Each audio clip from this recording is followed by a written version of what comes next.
ಕೋಡಿಯಾಲ್ ಬೈಲ್ನಲ್ಲಿರುವ ಶಾರದಾ ವಿದ್ಯಾಲಯದಲ್ಲಿ ಶಾರದಾ ಮಹೋತ್ಸವ ಮತ್ತು ಸಾಂಸ್ಕೃತಿಕ ಕಾರ್ಯಕ್ರಮ ಅತ್ಯಂತ ವೈಭವದಿಂದ ನಡೆಯಿತು.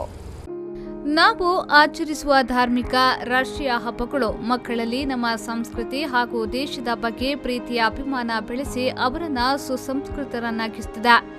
ಈ ಉದ್ದೇಶದಿಂದಲೇ ಪ್ರತಿ ವರ್ಷವೂ ಶಾರದಾ ಮಹೋತ್ಸವವನ್ನು ಸಾಂಸ್ಕೃತಿಕ ಕಾರ್ಯಕ್ರಮಗಳೊಂದಿಗೆ ಅತ್ಯಂತ ವೈಭವದಿಂದ ಶಾರದಾ ವಿದ್ಯಾಲಯದಲ್ಲಿ ಆಚರಿಸಲಾಯಿತು.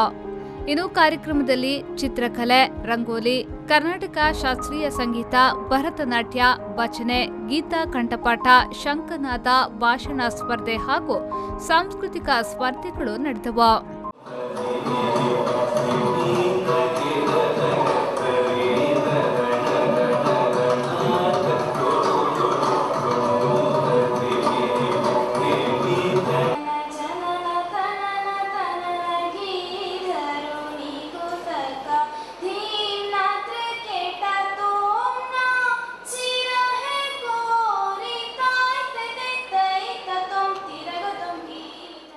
ಈ ಸಂದರ್ಭ ಶಾರದಾ ವಿದ್ಯಾಲಯದ ಶಿಕ್ಷಕಿ ಶ್ರುತಿ ಎಸ್ ಭಟ್ ಅವರು ಮಾತನಾಡಿ, ಮಕ್ಕಳ ಪ್ರತಿಭೆಗಳನ್ನು ಅನಾವರಣಗೊಳಿಸಲು ಇದೊಂದು ವೇದಿಕೆ ಎಂದು ಹೇಳಿದ್ರು.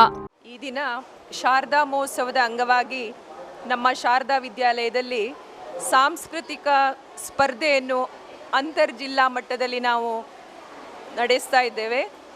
ನಮ್ಮ ಉದ್ದೇಶ ಏನು ಹೇಳಿದರೆ, ನಮ್ಮ ಸಂಸ್ಕೃತಿಯನ್ನು ಉಳಿಸಿ ಬೆಳೆಸಿ ಅದನ್ನು ಪಾಲಿಸುವ ಒಂದು ನಿಟ್ಟಿನಲ್ಲಿ ನಾವು ಈ ಸ್ಪರ್ಧೆಯನ್ನು ಇಲ್ಲಿ ಏರ್ಪಡಿಸಿದ್ದೇವೆ. ತುಂಬ ಹೆಮ್ಮೆಯ ವಿಷಯ ಏನೆಂದರೆ, ಒಟ್ಟಿಗೆ 69 ಶಾಲೆಯ ಮಕ್ಕಳು ಇಲ್ಲಿ ಭಾಗವಹಿಸಿ 1000ಕ್ಕಿಂತಲೂ ಜಾಸ್ತಿ ಮಕ್ಕಳು ಇಲ್ಲಿ ಈ ದಿನ ಸ್ಪರ್ಧೆಯಲ್ಲಿ ಭಾಗವಹಿಸಿದ್ದಾರೆ. ಹಾಗೆ ಸ್ಪರ್ಧೆಗಳು ಸಾಂಸ್ಕೃತಿಕ ಸ್ಪರ್ಧೆಗಳು, ಭಜನೆ ಹಾಗೂ ಶಾಸ್ತ್ರೀಯ ಸಂಗೀತ, ಶಂಖನಾದ, ಚಿತ್ರಕಲೆ ಹಾಗೆ ಅನೇಕ ಸ್ಪರ್ಧೆಗಳನ್ನು ನಾವಿಲ್ಲಿ ನಡೆಸಿ ಈ ಶಾಲೆಯ ಅಥವಾ ನಮ್ಮ ಸಮಾಜದಲ್ಲಿ ಮಕ್ಕಳಲ್ಲಿ ಈ ಸಂದರ್ಭ ಶಾಲಾ ಪ್ರಾಂಶುಪಾಲರು ಸಹಿತ ಶಾಲಾ ಸಿಬ್ಬಂದಿ ವರ್ಗದವರು ಉಪಸ್ಥಿತರಿದ್ದರು. ಶರಸಾಲಿಯನ್ ವಿ4 ನ್ಯೂಸ್ 24/7 ಮಂಗಳೂರು.